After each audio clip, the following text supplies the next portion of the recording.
சக்தி வேல் அடுத்த வர எபிசோடில் பார்த்திங்க அப்படின்னா, இந்த மாதிரி சக்தி வந்து பார்த்திங்க அப்படின்னா, அவங்க அம்மா அப்பாவோட 60ஆம் கல்யாணத்தை வந்து வீட்டில் வந்து ரொம்ப கிராண்டாக கொண்டாடுறாங்க. அந்த கல்யாணத்துக்கு பார்த்திங்க அப்படின்னா, வேலுவை வந்து போக சொல்லி பார்த்திங்க அப்படின்னா, சங்கர் வந்து சொல்றாரு, "சரி நீ அங்கே போனால் தான் சக்தி கூட சேர்ந்து வாழ்றதுக்கு ஒரு சான்ஸ் கிடைக்கும். நீ எதுலேயுமே போய் கலந்துக்காமல் இருந்த அப்படின்னா, உன்னை அப்படியே விட்டுருவாங்க, ஒதுக்கி வச்சுருவாங்க. அதனால நீ போய் கலந்துக்கோன்னு" சொல்கிறாங்க. வேலுவும் அதே மாதிரி பார்த்திங்கன்னா, சக்தியோட அம்மா அப்பாவுக்கு ட்ரெஸ் எல்லாம் வாங்கிட்டு போய் பார்க்குறாங்க.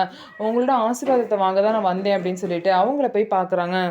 ஆனா சக்தி பார்த்தீங்கன்னா, வேலுவ ரொம்ப மோசமா பேசுறாங்க. "நீ தான் என் வாழ்க்கையிலே வேணாம்" அப்படின்னு சொல்லிட்டு வெறுத்துட்டேன்ல. அப்படி இருக்கும்போது எதுக்கு தேவையில்லாம திரும்ப திரும்ப வந்து என்கிட்டயே வந்து வம்பிழுத்துட்டு இருக்க? நானே வந்து உன்னை வேணான்னு ஒதுக்குனதுக்கப்புறம் என் ஃபேமிலி கிட்ட மட்டும் உனக்கு என்ன உறவு வேண்டியிருக்கு அப்படின்னு சொல்றாங்க.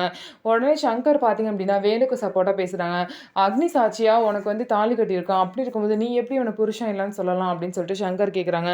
"உங்களுக்குலாம் இப்படி சொன்னா புரியாதுன்னு" சொல்லிட்டு மேல போயிட்டு பார்த்தீங்க அப்படின்னா, டிவோர்ஸ் பேப்பர் எடுத்துட்டு வந்து கோர்ட்டே நம்ம 2 பேருக்கும் டிவோர்ஸ் குடுத்துருச்சு அப்படின்னு சொல்லிட்டு வேலு கிட்ட டிவோர்ஸ் பேப்பர நீட்டுறாங்க.